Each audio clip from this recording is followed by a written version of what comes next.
Isang magandang umaga sa inyo mga kabiyahero.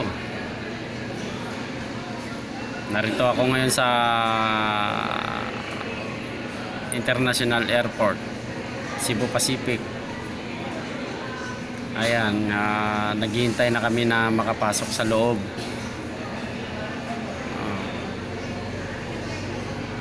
Sa wakas, makakauwi na ako ng Bacolod, kung saan ay doon ako pinanganak at lumaki.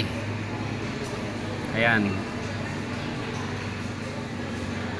Ang siguro papasok kami dito sa loob mga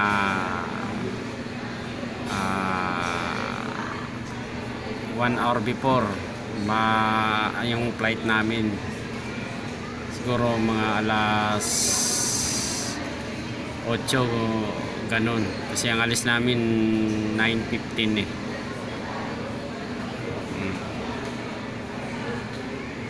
Ayan.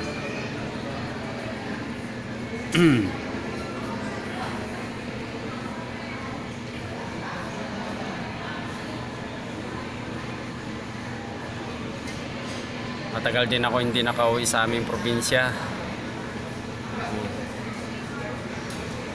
Sa wakas, makikita ko na naman yung mga makukulit kong mga kaibigan doon, mga nagbabiyahe rin. Mga kapwa rin nating biyahero yun.